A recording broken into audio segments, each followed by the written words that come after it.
کیا ایک اینٹ نہیں لگائی گئی، اور پاکستان کے اندر اس وقت غربت اور بے روزگاری اور ہسپتالوں میں غریب آدمی اور بیوہ کا علاج ناممکن بنا دیا گیا ہے۔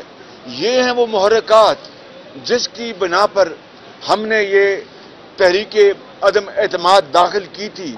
میں نے اپنی ذات کے لیے نہیں، یا متحدہ اپوزیشن کے اکابرین نے اپنی ذات کے لیے نہیں، یہ اس بات کو آپ ذہن نشین کر لیں، اور بلا خوف تردید میں کہتا ہوں کہ یہ پاکستان کو جو معاشی تباہی کا آج سامنا ہے، پاکستان کے اندر کروڑوں لوگ آج ایک وقت کی روٹی کو ترستے ہیں، پاکستان کی ذات کو قربان کر دیا، اور یہ یورپین یونین کے اوپر حملہ آور ہو گئے کہ یورپین یونین کون ہوتا ہے مجھے بات کرنے والا۔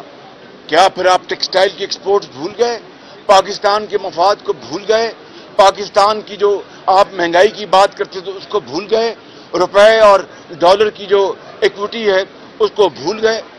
یہ وہ عمران خان ہے جب اپنی ذات کی بات آتی ہے تو ہر چیز کو وہ قربان کرنے کے لیے تیار ہوتا ہے۔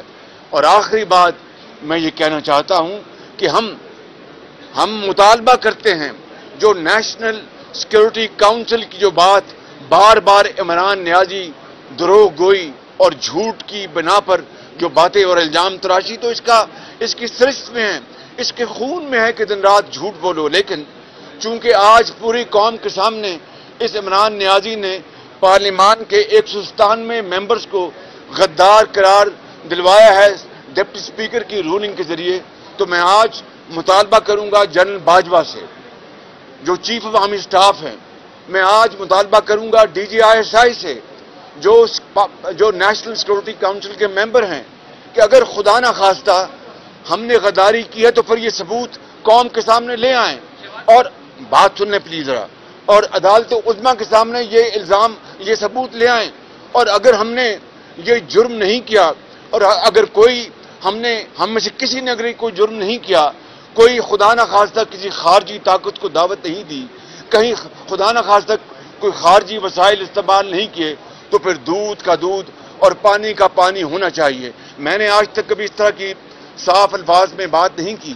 آج میں عدالت عظمیٰ سے بھی ملتمس ہوں، اپنے وکیلوں کے ذریعے ہم یہ مطالبہ عدالت عظمیٰ کے سامنے رکھیں گے تاکہ وہ برائے کرم اس بات کا جائزہ لیں اور کوئی فورم بنا دیں جس میں یہ بات روز روشن کی طرح عیاں ہو جائے، دودھ کا دودھ پانی کا پانی ہو جائے کہ اگر خدا نہ خواستہ کیا یہ ہم نے 3.5 سال سے مطالبہ نہیں کر رکھا تھا کہ یہ ایک جعلی اور جھرلو کی پیداوار یہ حکومت ہے، یہ وزیر اعظم ہے، اور پھر 3.5 سال 3.25 سال جس عذاب میں مہنگائی کے عذاب میں اس نے قوم کو مبتلا کر رکھا ہے۔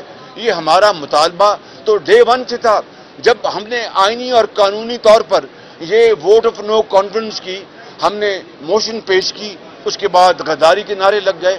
لہذا آج وقت آ گیا ہے کہ ہمارے سپہ سالار افواج پاکستان کے جن کی بڑی قدر و منزلت ہے، قربانیاں ہیں پاکستان کے دفاع کے حوالے سے، وہ آج اس بات کا اندیہ دیں۔ کیا نیشنل سیکورٹی کونسل میں جو منٹس پاس ہوئے جس میں باہر کی بین الاقوامی سازش اور اپوزیشن کا کوئی رول ہے، تو پھر خدا را اس بات کو سامنے لے کے آئیں، کیا وہ منٹس انہوں نے سائن کیے گئے؟ کیا وہ منٹس انہوں نے دیکھے، ویٹ کیے، اور اسٹیبلشمنٹ نے یا جس محکمے نے بھی وہ منٹس بنائے ہیں کیا ان کی اپروول تھی؟ یہ وہ سوالات ہیں جو آج پوری قوم سننا چاہتی ہے۔ بہت آپ کیا کہیں گے کہ جو پریزیڈنٹ عارف علوی جو ہے اپنی اتھارٹی استعمال کر رہے ہیں اور بار بار پریشرائز کر رہے ہیں کہ کیئر ٹیکر پرائم منسٹر کے لیے نامینیشن کی جائے، تو ان تمام حالات کے بارے میں مجھے ابھی تک ایز اے اسپیک مجھے کوئی صدر علوی کا خط بطور انٹرم پرائم منسٹر کے نہیں ملا۔ ٹیلی ویژن پر چل رہا ہوگا باضابطہ۔ میں ابھی اس وقت 12 بج گئے ہیں اور آج 5 تاریخ ہے۔ As I speak, I have not received officially any letter from President Alvi جنہوں نے آئین کو اپنے پاؤں تلے روندا ہے اور آئین شکنی کی ہے۔ جب وہ خط آئے گا تو ضرور ہم اپنے وکلاء اور اپنے تمام اتحادی جو پارٹنرز ہیں ان سے ہم بات کریں گے اور پھر اپنا مشورہ کریں گے. لیکن اس وقت تو خود الوی صاحب جو ہیں اور عمران خان نیازی وہ آئین شکنی کے مرتکب ہیں.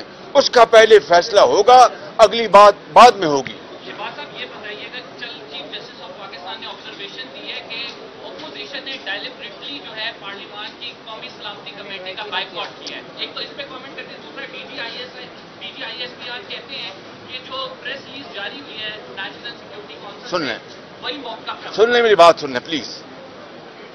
مریم اورنگزیب صاحبہ گواہ ہیں. انہوں نے مجھے شاید 5 تاریخ کو اس دن بتایا کہ جی 5 بجے بتایا کہ آپ کو دعوت آئی ہے کہ آپ نے اس ہاؤس کی جو ذیلی کمیٹی ہے ڈیفنس کمیٹی, اس میں آپ کو شرکت دعوت زبانی. میں نے پوچھا کہ باقی جو اکابرین ہیں متحدہ اپوزیشن کے, ان کو دعوت آئی؟ انہوں نے پتہ کر کے بتایا ان کو کسی کو دعوت نہیں آئی. تو یہ کیا بھونڈا مذاق ہے کہ مجھے اکیلے کو, اور وہ بھی زبانی, ایٹ 11th آور بلایا جائے؟ ہم ان کے غلام ہیں کیا؟ کیا کوئی طریقہ نہیں ہے؟